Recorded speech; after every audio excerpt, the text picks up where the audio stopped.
waamicha biiroon barnoota Oromiyaa isinii godhee asitti argamu keessaniif ulfaadhaa galatoomaan jedha.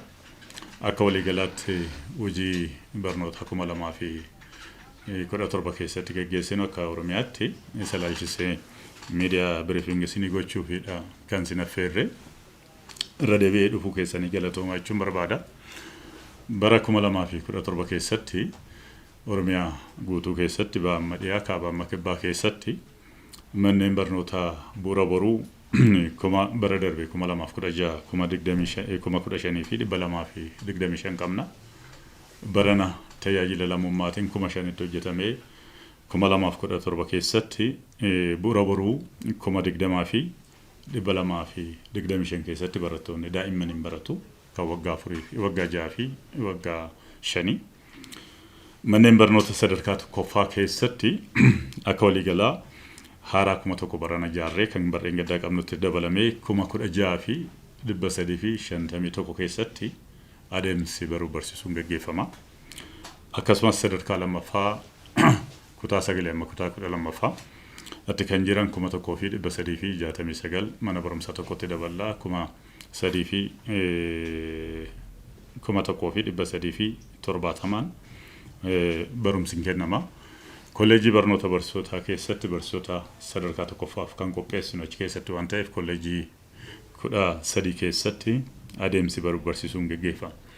Akka waliigalaatti bara 2017 keessatti instituushinii barnoota bu'uura boruu kaasee amma kolleejii kan keessatti gaggeeffamu akka Oromiyaatti waliigala jechuu kiyyadha. Waliigala 37,000 fi 900 fi 59 keessatti gaggeeffama. Instituushinii qabnu keessatti. Instituushiniin kun instituushinii bal'aadha. Ganda Oromiyaa fudhannee yoo laalle ganda Oromiyaa gara 7,000 fi uumamaadha.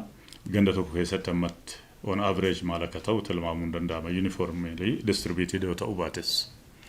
Kanaaf instituushinii 37,000 fi 969 keessatti adeemsi baruu barsiisuu kan kennamu yoo ta'u instituushinii kana keessatti akka waliigalaatti ijoolleen as keessatti hirmaachisuudhaaf akka biiroo barnootaa karoorfamee irratti hojjetamaa jiru. Bu'uura boruu miliyoonii 1.8 sadarkaa tokkoffaa miliyoonii 9.3 sadarkaa lammaffaa miliyoonii 1.2 kan hiiku. Kolleejii barnoota barsiisotaa keessattis barsiisaa ta'anii kan eebbifaman 11,000 fi 180 leenjisna. Akka waliigalaatti manneen barnoota bu'uura boruu kaasee amma sadarkaa lammaffaa qofa yoo fudhanne kolleejii keessaa hambisnee miliyoonii 12 300 fi 86 500 fi 45 ta'a. Irra deebi'aa lakkoofsa kana manneen barnoota kana keessatti miliyoonii 12 300 fi 86 fi 500 fi 45 daa'imman dirree barnoota irratti bobba'aniitu barachaa ba'u jedhamee hojjetamaa jira. Akka waliigalaatti kan annaa goonu ganna kana lamaan immoo boqonnaa keessa turanii ijoolleen manneen barnootaa kana naa deebi'anii qophii manni barumsaa godhee kallattii hundumaanuu godhamee haala gaariin simachuu akka danda'amu hojiin bal'aan hojjetamaa ture ganna kana keessatti. Hojiin hojjetamaa ture keessa kallattii sadiin hojjechaa turre. Gama tokkoon mana barumsaa irratti hojjechaa turre. Mana barumsaa irratti hanqinni mana barumsaa maalii kan jedhamu iddootti jiru hirmaannaa uummataatiin tajaajila lammummaatiin hojjetamaa tureera. Gama biraatiin immoo dhimma barsiisota wajjin wal qabatu hojjetamaa tureera. Akkasumas dhimma barattoota wajjin wal qabatu hojjetamaa tureera. Kallattii sadiin hojjetamaa ture hojiin kun.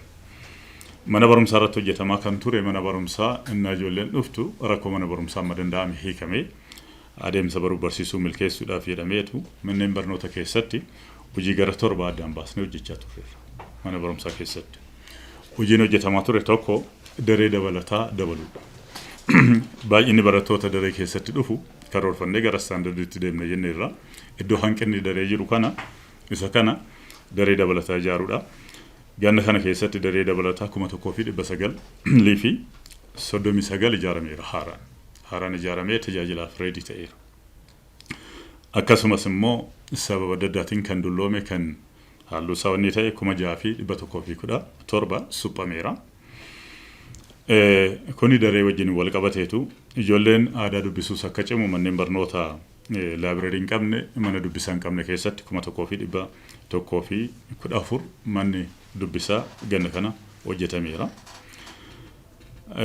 Mana fincaanis hin barbaachisa mana qulqullinaa kan jennu manneen barnoota 1,154 keessatti haaraan ijaarameera.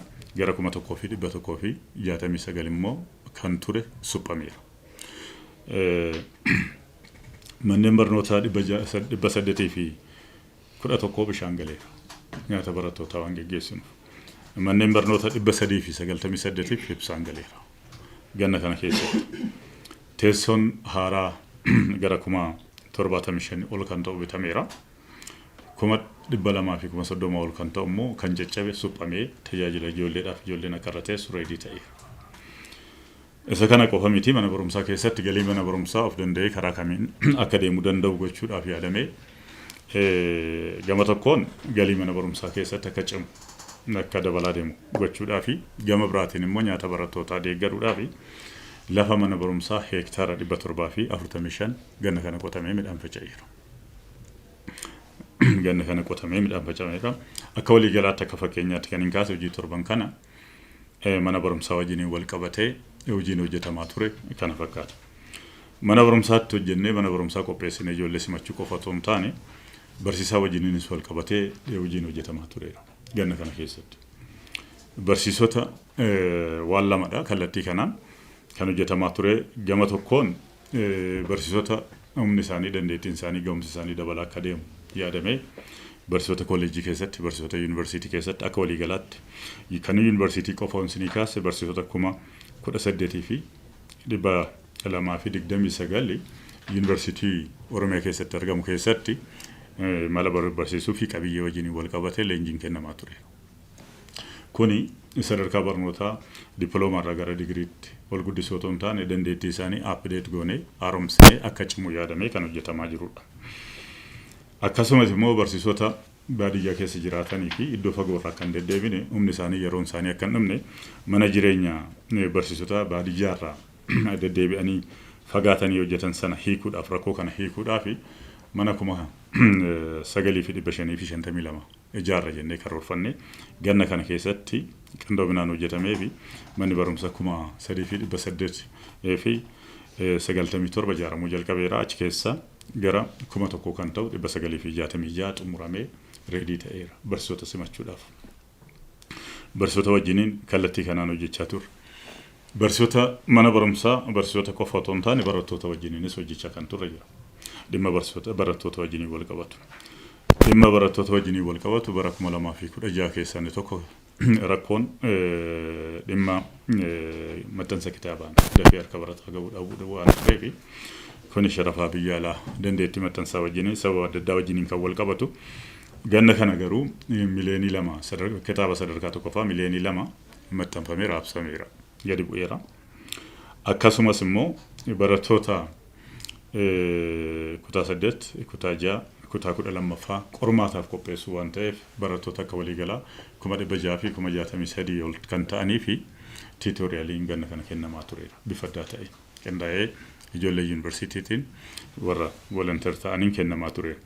Kanaaf ijoollee kana naasimannu mana barumsaa waxabajjiitti cufame sana waxabajjii 30tti cufamee galee sana akkuma jiru otoo hin taane mana barumsaa mijeessu hawwataa fi amma danda'ame adeemsa baruu barsiisuuf mijataa akka ta'u akkasumas immoo gahumsa barsiisotaa yeroo boqonnaa kana keessatti akka cimee deemu barattoonnis cimsuudhaaf tiitoriyaaliinii fi isaan wajjin kan barsiisamu akka waliigalaatti kan hojjetame yoo ta'u akka qabxii lammaffaa kan hin kaasu qophaa'ina kana wajjin wal qabatee hojiin bal'aan kan hojjetamee fi kan kana wajjin hojjetamaa jiru ammasitti fufinsa kan qabu yoo ta'u ni sadaffaa kan isinii kaasu galmee barattootaa bara 2017 wajjin wal qabatee galmeen barattootaa yeroo gabaabaadha barana kalaandarii gadi buufne keessatti galmeen barattootaa ofishaalii akka biyyaatti kan jalqabu agayya 27 agayya 27 amma waxabajjii 5dha. Baay'ee yeroo gabaabaadha. Ijoollee miliyoonii 12.3 galmeessina. Jennee karoorfannee kanaaf galmeen akka waliigalaatti akka biyyaatti kalaandariin biyya kan ittiin hoogganamu agayya 27. Kanaaf iddoo kana keessatti kritikaalii waan lamaan sadan tokko kaasuun barbaada. Inni tokko ijoollee miliyoonii 12 tuqaa 3 barsiisuudhaaf karoorfanneerra. Ijoolleen dhalataan ol deemu yoo barumsa argate malee humna hin argatu. Kanaaf ijoollee umuriin isaanii barnootaaf ga'an hundumtuu hawaasni bal'aan qindoominaan hojjetee gurmaa'ina hawaasaa ta'u, gurmaa'ina mootummaa ta'u, kan paartii ta'u qindoominaan gara mana barumsaatti akka fidu. Ijoolleen umuriin isaanii ga'an hundumtuu akka biiroo barnootaatti akka biyyaatti imaammanni barnootaa keenya ijoollee waggaa 7 ga'an kutaa tokko galu. Ijoollee waggaa 5 galan bu'uura boruu galu. Kanaafuu ijoollee waggaa 5, 6 amma 7 ga'anii dirree mana barumsaa keessatti bu'uura boruu keessatti argamuu waan qabaniif ijoolleen kun harcaatii malee hundumti isaanii karaa kanaan akka galu. Yoo umuriin isaanii kana olis ta'e deebi'ee akka galuu fi waggaa 15 ol kan jiru immoo kan barreessuu fi dubbisuu hin dandeenye sagantaa barnoota ga'eessotaatiin lammiin hundumtuu dirree beekumsaa irratti akka argamu asumaan dhaamsa dabarsuun barbaada.